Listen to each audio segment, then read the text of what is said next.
सावन के महीने में पूजा करने से एक दाम्पत्य औरत को हुआ बच्चा। उत्तर प्रदेश के एक छोटे से गांव में राधा और मोहन नाम का दंपत्ति रहता था। शादी को 12 साल हो चुके थे, लेकिन उनकी कोई संतान नहीं थी। हर जगह इलाज कराया, बड़े बड़े डॉक्टरों को भी दिखाया, मंदिरों में माथा टेका, लेकिन हर बार निराशा ही मिली। गांव के लोग तरह तरह की बातें करते, कोई राधा को दोष देता तो कोई मोहन को दूसरी शादी की सलाह देता, कोई राधा को बांझ बोलता। राधा रात रात भर रोती और भगवान शिव से बस एक ही प्रार्थना करती कि हे भोलेनाथ, अगर मेरी गोद भर जाए तो मैं जीवन भर आपका धन्यवाद करती रहूंगी। एक दिन गांव में एक वृद्ध साधु आए। उन्होंने राधा की उदासी देखी और बोले, बेटी, सावन का महीना आने वाला है। श्रद्धा और सच्चे मन से भगवान शिव की पूजा करना। फल भगवान की इच्छा से मिलेगा, लेकिन तुम्हारी भक्ति व्यर्थ नहीं जाएगी। तो सावन शुरू हुआ।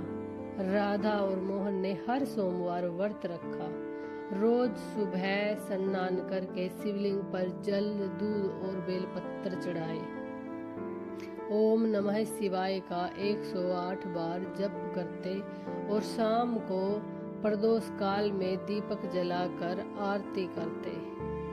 पूरा महीना उन्होंने किसी दिखावे के लिए नहीं, बल्कि सच्चे विश्वास से शिव पूजा में ही लगाया। उन्होंने गरीबों को भोजन कराया, जरूरतमंदों की मदद की और मन में कभी भी किसी भी प्रकार की कोई शिकायत भी नहीं रखी। सावन समाप्त हुआ। कुछ महीने बाद राधा की तबीयत खराब रहने लगी। जब डॉक्टर के पास गए तो डॉक्टर मुस्कुराते हुए बोले, बधाई हो, आप माता पिता बनने वाले हैं। यह सुनते ही दोनों की आंखें खुशी के लिए नम हो गई।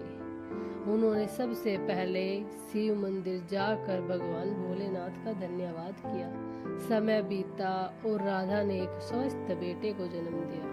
पूरे गांव में खुशी की लहर दौड़ गई। जो लोग पहले ताने देते थे, वही अब भगवान शिव की महिमा का गुणगान करने लगे। मोहन ने कहा, हमें सिर्फ संतान ही नहीं मिली, बल्कि विश्वास की ताकत भी मिली। राधा ने मुस्कुरा कर कहा, भोलेनाथ हर प्रार्थना सुनते हैं, बस सही समय पर उसका फल भी देते हैं। उस दिन से दोनों हर सावन में भगवान शिव की पूजा करने लगे। भगवान की पूजा किसी सौदे की तरह नहीं, बल्कि प्रेम, श्रद्धा और विश्वास से करनी चाहिए।